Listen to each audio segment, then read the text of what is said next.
Hi everyone, this is Melanie, trainer at Orthman Community YMCA, and I've got for you a great workout that you can do at home. All you need is a little space and an old towel so that your feet can slide on the floor.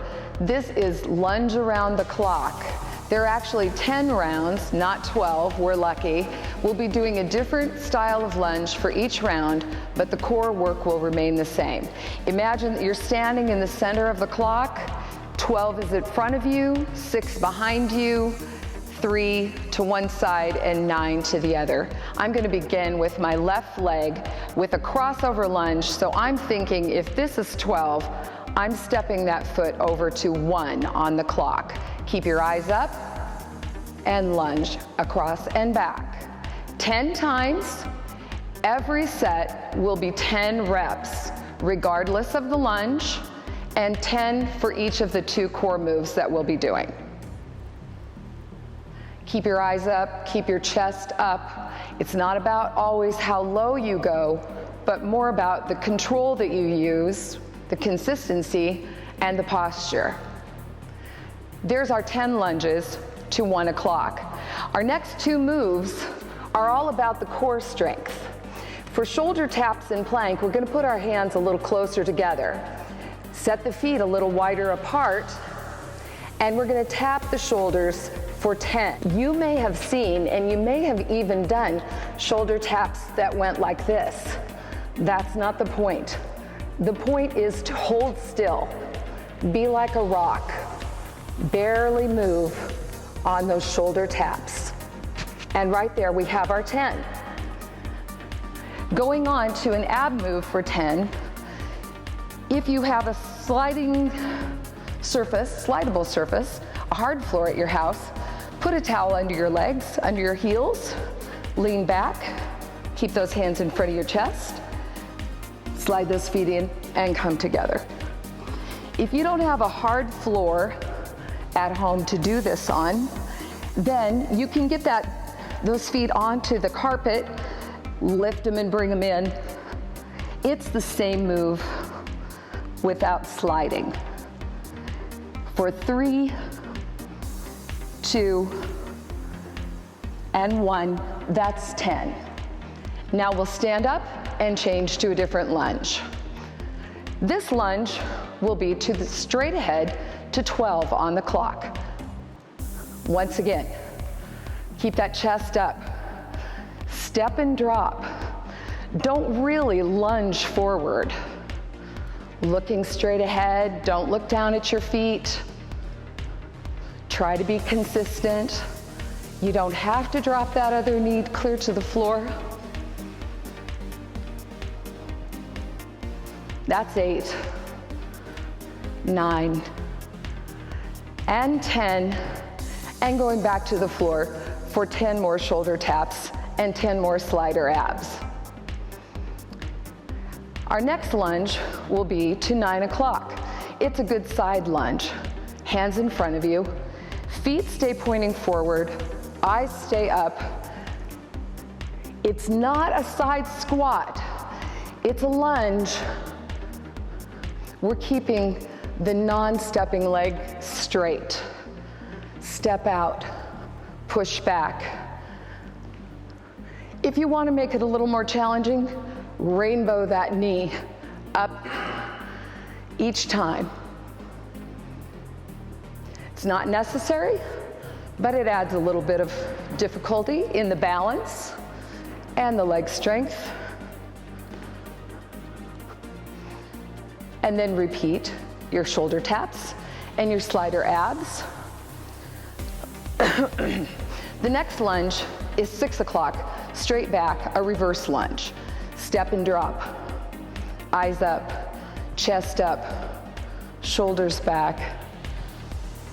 Good posture really makes a lunge more challenging and more effective. Doing 10 each time. If you've done the math, you've already figured out that there will be 100 reps of each move. 100 different lunges, 100 shoulder taps, and 100 slider abs. Now we're going on to the step behind, or the curtsy lunge. So on my clock, I'm now stepping behind to the number 5. 6 was straight behind me. If your knees ever bother you very much, this might not be the best lunge for you to do. Maybe you need to leave this one out, possibly put in some squats instead. You gotta be careful, protect your knees. They're complicated joints. It's hard to get them back.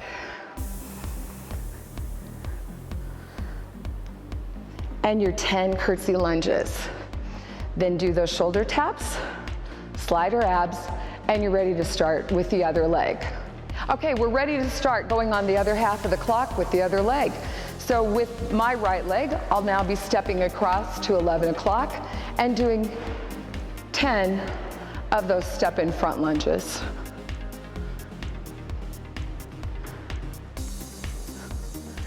I know I said it before, but you do want to keep your eyes up. It gets easy to look down. Don't do that. Don't let yourself.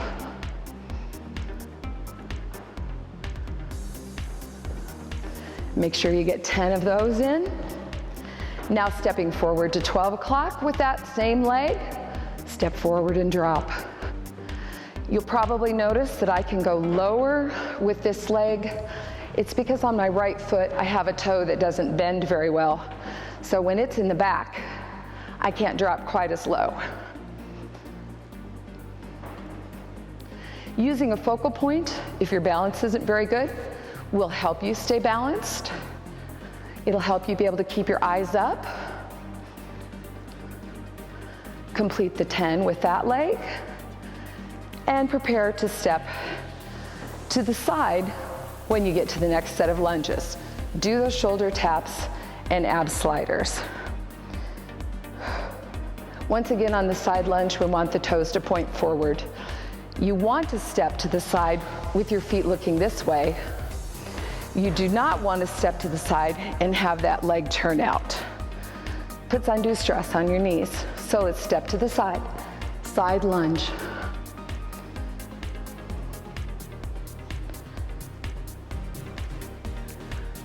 Find something across the room to look at. Sing along with a song. Tell your dog and your cats and your kids to wait just 2 more minutes. You're getting close on the lunges. There are only 2 more sets of lunges after this one.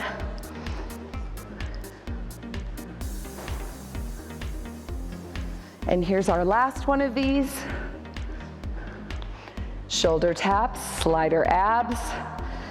And now we're ready to step back into the reverse lunge with that right leg. Here we go, eyes forward.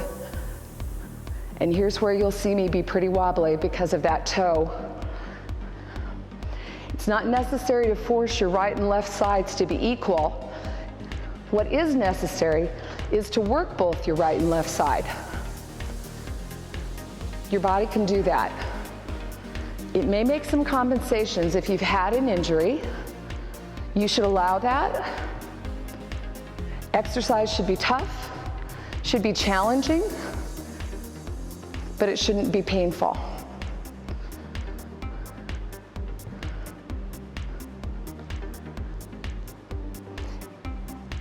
And one more set of lunges. Curtsy lunge with the left leg, with the right leg, standing on the left. Here we go. Curtsy to the queen.